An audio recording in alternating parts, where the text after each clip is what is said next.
Hey guys, I'm just gonna go through the quick little review that we're gonna do on Sunday. I figure I'm just gonna go through the puppy basics, and then from there we can go into intermediate and advanced stuff. Um, Building from the puppy basics, I think, is a really good place to start. That's basically where we're gonna build everything up from anyway. So I think it's a really good start to just work on some of the really fundamental stuff, and then go on from there. A lot of the intermediate stuff is just adding distance, duration, and distraction to our puppy basic stuff anyway. So I think that, it's not going to be challenging for some of you guys.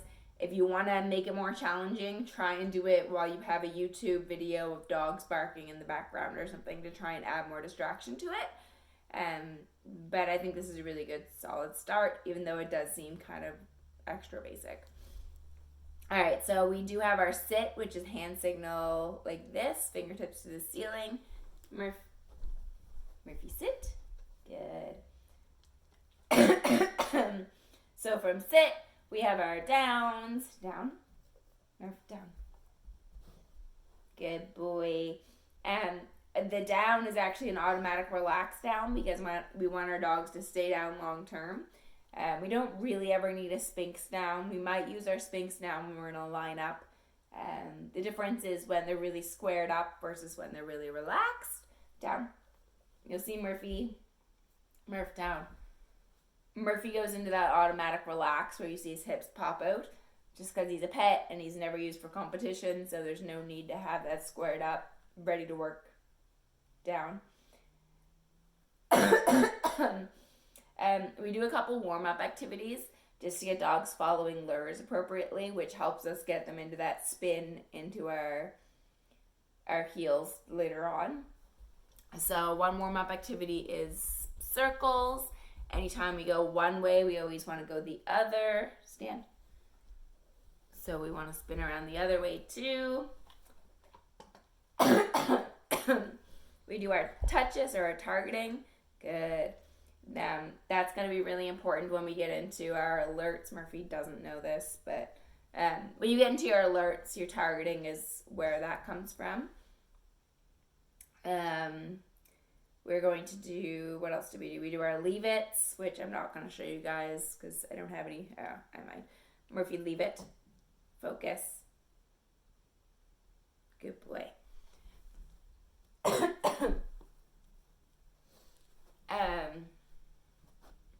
We do our stays, which is just hand signal to them, swiping across, making sure your palm is facing your dog. Stay. As they get older, and Asher would just be into just that quick little hand signal pop, just to stay. But for the puppies and the younger dogs, we always make our visual cues really, really broad and obvious. So for the puppies, it's a big swipe. As they get older, it's just a little bit of a kind of a pop.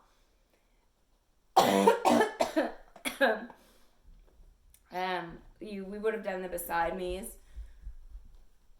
Good boy. Which is just basically taking your treat, luring them around. Murphy's gonna do it again, I guess. We always make sure that we end it with our treat facing out. So I have my body, the dog, and my treat's always on the outside. If I were to ask him to beside me and bring that treat on the inside, you're going to end up with a dog that doesn't really get into that heel position.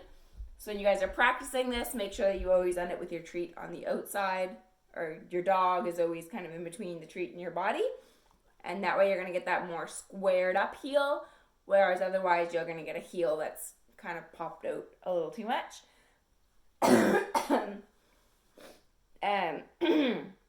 We do leash skills. I actually didn't bring a leash up with me, but we ask our dogs to sit in front of us. We pull thanks, I have treats.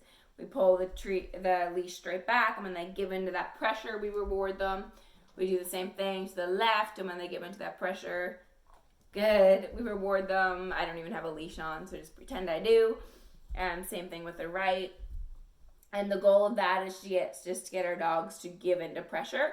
We want our dogs to take that leash as a communication tool.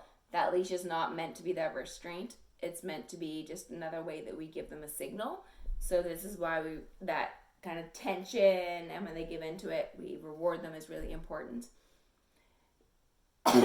And the recall. So asking them to come when called, which is getting that nice, good, loose, low body language. Always bend your knees, always kind of hunch your back. We want our arms open, not closed. There's never a hostile position. Always really, really open and loose. Murphy, come. When he comes to you, you're going to stand up to make him automatically come in and sit. Murphy, go back. Me. You want that automatic sit with your recall. Murphy, come. Good boy. I was not going to do it, of course. Murphy, come. Good boy. Show you a better one. I mean, Murphy's really good with recall. He's 10 years old, so this isn't really something we do anymore. But when they're puppies, you want to make sure you always get that sit. Murphy, come. Good boy. Getting that sit on your recall just helps your recall be a little bit more reliable and that you're able to catch your dog. He's not just coming and grabbing a treat and taking off again. And then the emergency recall, so getting them to come when called when they're distracted. So usually we use the pronto word. So if your dog's really chasing a skunk or something, you're going to yell pronto and run the other way. And the excuse me. In the puppy class, we do it as a game. So you want to make sure that they're really conditioned around the house and around the yard when there's no distractions. That when they hear pronto, they adrenalize and they want to chase you because it's fun rather than run away from you. So pronto isn't really something we use treats for. We just clap our hands and run the other way. So Murphy, pronto! And get them to chase you. Pronto! Good boy.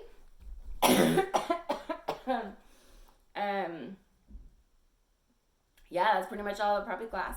We also do sit pretty, which I'm not going to do with him because he's got bad hips. But sit pretty, you know what, he'll probably do it. Good boy. But sit pretty is just a good core exercise. Helps keep them a little bit more balanced. It's not really necessarily meant to be a trick or like a cue as much as it's meant to just help them follow lures, try something different, and use that core body so they're actually coming up instead of doing something like their downs. But the main thing is that it does help strengthen those hip muscles and their core muscles. So it's just kind of like one of those things that's a good thing to practice with your dogs because it makes them a little bit healthier.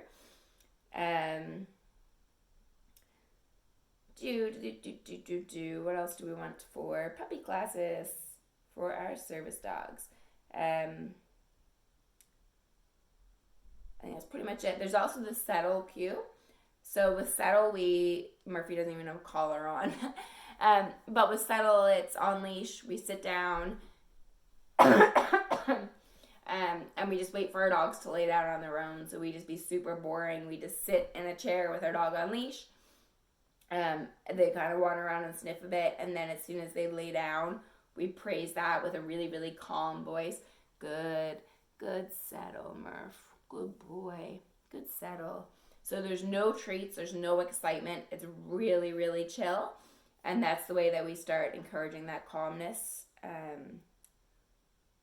So in puppy class, we call it settle. We do it on purpose. So we throw them on leash, sit, and wait for them to actually lay down and just be boring. We do it at the end of every play session because we like to try and get them excited and then try and teach them to self-soothe while they're excited. So at the end of playtime, we'll throw them on leash and try and get them all to settle down so that they're able to adrenalize and calm down quickly. So that's what you guys would remember from your group classes. But you guys can practice this at home in quarantine by just grabbing like a tug toy. I don't even have anything in this room right now to play with, I don't think. But you can get them excited. Come on, Murph. Come on, Murph. Yeah, good boy. Come on, Murph. Get them excited. And then just ask them to sit and relax. And you can see them visibly, like even if they're sitting, they're like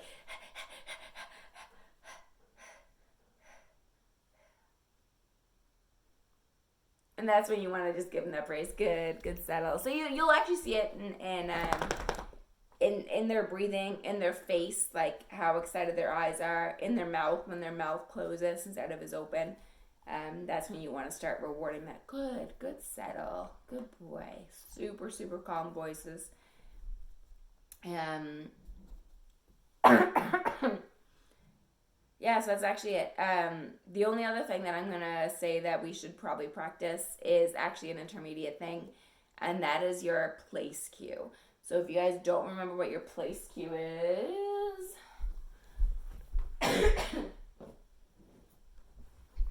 we teach the place cue on raised beds, but this is all I have in my room. You guys can use whatever, a mat, a bed, whatever. So that's just asking them, Murphy, place.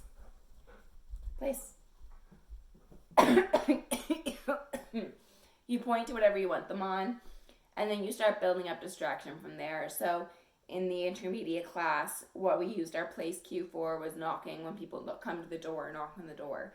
I actually used it today because we had gravel delivered to our house, so I had the dogs place because they were barking at the windows when they saw the trucks coming and going. So, yeah, pretty handy tool. So just ask them to place.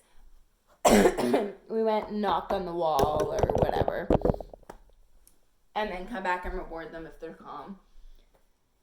And the only other things that we really did in puppy class is problem solving. So you guys might have noticed that I just dropped my treats on the bed for Murph. So I went over, knocked on the door, came back and dropped my treat instead of passing it to him with my hands. Murphy's a really mouthy dog. He's a typical male neutered dog, I guess. They're really, really sooky.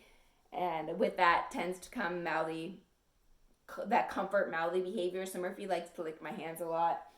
So one thing I would have done with him if I had him when he was a puppy, he was my rescue, but if I had him since he was a puppy, I would have advised them to drop treats so that he's not getting treats from people's hands all the time, so that he's not wanting to eat treats from hands all the time.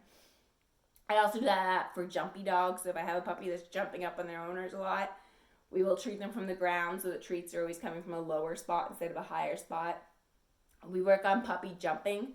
So if puppy's jumping on you, we work on just backing up, making them sit, only approaching them when they're calm. And then just working on our timing of that.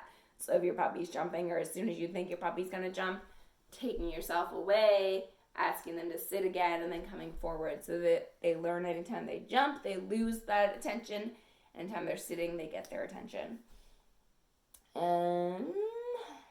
The focus cue. The focus cue is a big one. I know all of our dogs have that mastered. But just pointing to your nose, asking them to focus. Good boy. And again, for Asher or even Duke, probably you could push him, or Duchess even. Any of the dogs that you're wanting to challenge a little bit, throw some sounds on YouTube or on your phone in the background. Have some birds chirping on your phone and ask them to focus instead of looking for the sounds. And ask them to focus on you when people are walking by the house if they want to bark at the windows.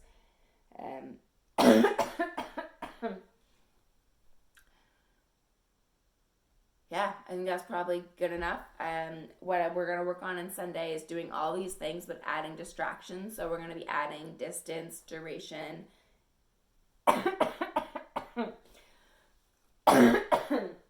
distance, duration, and distraction to all the things that we talked about today. Yeah, I think that's all I want to say. Bye.